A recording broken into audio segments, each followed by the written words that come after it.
ఒకటేరా? గమ్యం ఒక్కటే. ఇంజనీరింగ్ నుంచి యానిమేషన్ వరకు ఎన్నో కోర్సులతో అత్యుత్తమ విద్యను అందిస్తోంది KLH యూనివర్సిటీ. హాయ్, నేను మీ పాదం Sudhakar sir, faculty of geography, Telangana and Andhra Pradesh. మరి ఐడ్రీమ్ ప్రేక్షకులకు శుభవార్త. ఎవరైతే కాంపిటేటివ్ ఎగ్జామ్స్కి ప్రిపేర్ అవుతున్నారో వాళ్ళ కోసం మరి ఏమైనా సందేహాలున్నా తీర్చడం కోసం మరి మీ ముందుకు వచ్చాం. మరి తెలంగాణ రాష్ట్రంలో రాబోయే నోటిఫికేషన్లు PCSI కానిస్టేబుల్ నోటిఫికేషన్లు అంటున్నారు. మరి నోటిఫికేషన్లు అంటున్నారు కదా సార్, వచ్చినప్పుడే ప్రిపేర్ అవుదామంటే కుదరదు. ఎందుకంటే ప్రతి సంవత్సరం దాదాపు 40 నుంచి 60 వేల మంది అభ్యర్థులు బయటకు వస్తున్నారు. గ్రాడ్యుయేట్ మరి ఇంటర్మీడియట్ పూర్తయినటువంటి అభ్యర్థులు కానిస్టేబుల్ ఎగ్జామ్స్ కోసం అర్హత ఇంటర్మీడియట్ ఇచ్చారు కనుక చాలామంది పోటీ పడుతున్నారు. ఎవరైతే ఫిజికల్గా కూడా ఎలిజిబుల్ ఉన్నారో వాళ్ళందరూ దీనికి పోటీ పడడం జరుగుతూ ఉంటుంది. సో మరి నోటిఫికేషన్ రాకముందే చాలామంది ఫిజికల్ దానికి ఎక్కువ ప్రిఫరెన్స్ ఇస్తారు. సో ఫిజికల్ దానికి ఎక్కువ ప్రిఫరెన్స్ ఇచ్చి ఎగ్జామ్ సమయంలో అలసిపోకండి. ఫస్ట్ ప్రిలిమినరీ పైన ఎక్కువ ఫోకస్ చేయాలి. ఫస్ట్ ప్రిలిమినరీ పైన ఎక్కువ ఫోకస్ చేయాల్సి ఉంటుంది. ప్రిలిమినరీ క్వాలిఫై అయితే నెక్స్ట్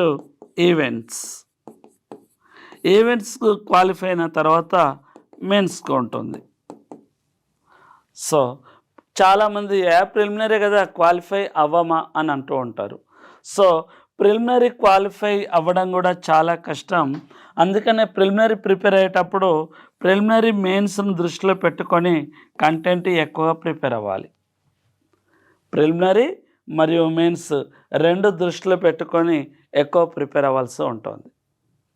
ఎందుకంటే ప్రిలిమినరీకైనా మెయిన్స్కైనా సేమ్ అవే సబ్జెక్టులు అవే టాపిక్స్ కనుక ప్రిలిమినరీ మెయిన్స్ బేస్ చేసుకొని ప్రిపేర్ అవ్వండి. ఇక ప్రిలిమినరీ క్వాలిఫై అయిన తర్వాత ఈవెంట్స్ స్టార్ట్ చేద్దామని అనుకుంటారు. అయితే ఇప్పటి నుంచే ఈవెంట్స్ ఫుల్ ప్లెడ్జ్గా కాకుండా జస్ట్ వామప్గా ప్రాక్టీస్ అనేది ఉండాలి. ఎందుకంటే చాలామంది ప్రిలిమినరీ క్వాలిఫై అయిన తర్వాత చాలామంది అంటే కీల్స్ పట్టేయడం కానీ లేదా నర్వ్స్ పట్టేయడం కానీ ఇలాంటివి ఎక్కువ జరుగుతున్నవి. అట్లా చాలామంది ఫెయిల్యూర్ అవుతున్నారు. అలాంటి సంఘటనలు పునరావృతం కాకుండా ఇప్పటి నుంచే వామప్ అంటే మరీ ఎక్కువగా చేయకుండా వామప్ లాంటివి చేస్తూ ప్రిలిమినరీ క్వాలిఫై అయిన తర్వాత చేయాల్సి ఉంటుంది. ఇక గ్రూప్స్కు సంబంధించినటువంటి చూసినట్లయితే ఇప్పటికే దాదాపు 60,000 పోస్టులు ఖాళీగా ఉన్నాయని ప్రభుత్వం చెప్తుంది. మరి ఇప్పుడు ఏ సమయంలోనైనా నోటిఫికేషన్స్ వేయవచ్చు. మరి నోటిఫికేషన్ వేసిన తర్వాత 45 రోజుల నుంచి 3 నెలల మాత్రమే సమయం ఉంచుతారు. మరి ఈ గ్రూప్స్కు ప్రిపేర్ అవ్వాల్సిన కంటెంట్ దాదాపు 6 నెలల సమయం అంత ఉంటుంది. ఇక్కడ ఉన్నటువంటి కంటెంట్ దాదాపు 6 months పట్టేంత సమయం. మరి ఒకసారి చదివితేనే 6 months సమయం పడుతుంది. మరి అలాంటిది మనం గుర్తుంచుకోవడానికి పర్ఫెక్ట్గా చదవాలంటే 2 సార్లు చదవాలన్నా 1 year, 3 సార్లు చదవాలన్నా 1.5 year, 4 సార్లు చదవాలన్నా 2 years. మరి కొంతమంది అభ్యర్థులకు 5-6 సార్లు చదవంది గుర్తుండదని అంటే మరి ఎన్ని రోజులు కష్టపడాలనో అర్థం చేసుకోండి. అందుకు సో ప్రిపరేషన్ అనేది లాంగ్ ప్రిపరేషన్ ఉంటేనే ఈ సమయంలో మనం ఉద్యోగం సాధించగలుగుతాం. ఎలాంటి షార్ట్ మెథడ్లో మాత్రం ఉద్యోగం సాధించలేము. సో లాంగ్ ప్రిపరేషన్ అనేది ప్రారంభించాలి. వీటితో పాటు క్వశ్చన్ పేపర్స్ లాంటివి ప్రాక్టీస్ అనేది ఎక్కువ గుర్తుంచుకోండి. క్వశ్చన్ పేపర్ లాంటివి ప్రాక్టీస్ చేయడం అనేది ఎక్కువ గుర్తుంచుకోవాలి. క్వశ్చన్ పేపర్స్ ఖచ్చితంగా ప్రాక్టీస్. ఫస్ట్ చాప్టర్ వైజ్ టెస్టులు లాంటివి రాయడం.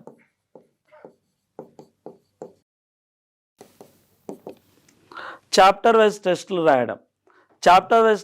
రాయడం. ఆ తర్వాత ఆ చాప్టర్ వైజ్ టెస్టులలో ఎన్ని మార్కులు వస్తున్నవి, వచ్చిన మార్కుల కంటే ఏ టాపిక్లో మార్కులు తక్కువగా వస్తున్నవి, అలాగే ఏ సబ్జెక్ట్లో మార్కులు తక్కువగా వస్తున్నవి వాటిపైన ఫోకస్ చేయాలి. అప్పుడు మండే టు సాటర్డే వరకు చాప్టర్ వైజ్ టెస్టులు రాసి సాటర్డే వరకు చాప్టర్ టెస్టులు రాసి ఎవ్రీ సండే రోజు ప్రతి ఆదివారం గ్రాండ్ టెస్టులు లాంటివి నిర్వహించుకోవాలి. కనీసం ఒక్క అభ్యర్థి 50 నుంచి 60 గ్రాండ్ టెస్టులు రాయాలి. ఈరోజు చాలా ఇన్స్టిట్యూట్లు లేదా చాలామంది యాప్లు ఒక 50 గ్రాండ్ టెస్టులకు సుమారుగా 2000 నుంచి 3000 రూపాయలు వసూలిస్తున్నారు. చాలామంది ఎగ్జామ్స్ రాయడం అంటే భయం, అమ్మో మార్కులు తక్కువ వస్తాయి రాయను అని.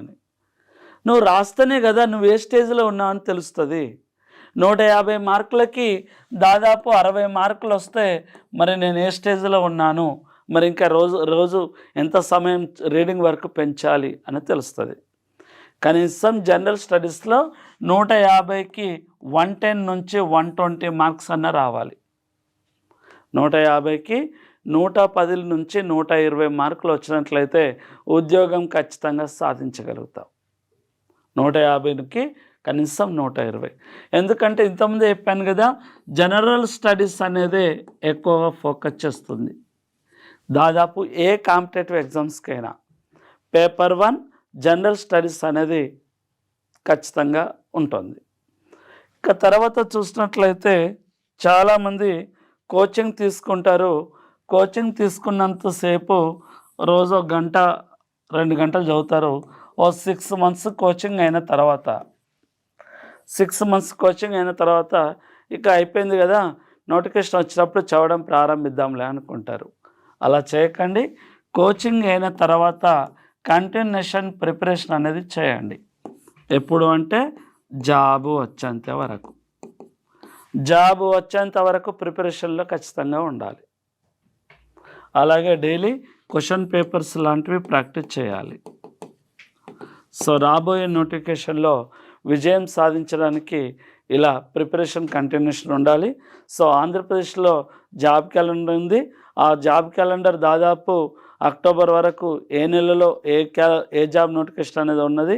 ఇక తెలంగాణలో రాబోయే కానిస్టేబుల్ మరియు ఎస్ఐ, అలాగే గ్రూప్ 4, అలాగే ఏఈ ఎగ్జామ్స్, ఏఈ ఎలక్ట్రికల్కి సంబంధించినటువంటి ఏఈకి దాదాపు 900 పోస్టులు వేకెన్సీ ఉన్నాయని ఆర్థిక శాఖ వాళ్ళు చెప్తున్నారు. సో ఏ సమయంలోనైనా ఇది నోటిఫికేషన్ రావడానికి ఉన్నది. ఇక వీటితో పాటు సెంట్రల్లో ఎప్పుడు పడుతూనే ఉన్నవి. సో 2026 ఏప్రిల్ నెలలో మొన్న ఫేజ్ 14 అనేది నోటిఫికేషన్ వచ్చింది. ఫేజ్ 14 అంటే ఇంటర్మీడియట్ క్వాలిఫికేషన్స్ ఉన్నాయి కానీ, డిగ్రీ క్వాలిఫికేషన్స్ ఉన్నా కానీ పోస్టులు. అలాగే SSC GD constable, SSC GD constable కానీ ఇలాంటివి అగ్నివీర్కు సంబంధించింది కానీ సెంట్రల్కు సంబంధించినటువంటి ఉద్యోగాలు ఇక్కడ నోటిఫికేషన్స్ సిద్ధంగా ఉన్నాయి. వీటితో పాటు ఇంకా కొంతమంది అభ్యర్థులు అంటున్నారు బ్యాంకింగ్ లాంటివి ప్రిపేర్ అవ్వడానికి. బ్యాంకింగ్ లాంటివి ప్రిపేర్ అవ్వడానికి ఏముండాలి? ఖచ్చితంగా maths part, arithmetic, reasoning and pure maths. వీటితో పాటు ఇంగ్లీష్, ఇది ప్రిలిమినరీ వరకు ఉంటుంది. మెయిన్స్లో జీకే కూడా అడుగుతాడు. జీకే అంటే జాగ్రఫీ, హిస్టరీ, పాలిటిక్స్ సంబంధించింది కాదండి, ఓన్లీ బ్యాంకింగ్ అవేర్నెస్. బ్యాంకింగ్ అవేర్నెస్కు సంబంధించినటువంటి జీకే లాంటివి క్వశ్చన్స్ అడుగుతాడు బ్యాంకింగ్ పోస్టులకి. దాదాపు ఎక్కువ మంది అమ్మాయిలు బ్యాంకింగ్ ఎక్కువ ప్రిపేర్ అవుతూ ఉంటున్నారు. ఇందులో చూసినట్లయితే దక్కన్ గ్రామీణ బ్యాంక్ కానీ, వికాస్ గ్రామీణ బ్యాంక్ కానీ ఇలాంటి పోస్టులు ఎక్కువ పడుతున్నవి బ్యాంకింగ్ సంబంధించినటువంటి అభ్యర్థులు. సో తెలుగు రాష్ట్రాల్లో మాత్రం కానిస్టేబుల్, ఎస్ఐకి పోస్టులు ఎక్కువ ఉండడానికి ఛాన్స్ ఉంది. ఆంధ్రప్రదేశ్లో సుమారు 9,000 పోస్టులు అంటున్నారు. తెలంగాణలో మాత్రం 17,000 అన్నారు కానీ 14,000 పోస్టులతోటి నోటిఫికేషన్స్కి రావడానికి సిద్ధంగా ఉంది. So be ready, all the best. And for more videos, Please subscribe to iDream channel. Subscribe to iDream Media. Please subscribe to iDream. Please subscribe to iDream. Please subscribe iDream. And please subscribe to iDream. For more videos, subscribe to iDream. please like, share and subscribe to the channel. Congratulations, iDream. Subscribe to iDream. Subscribe to iDream.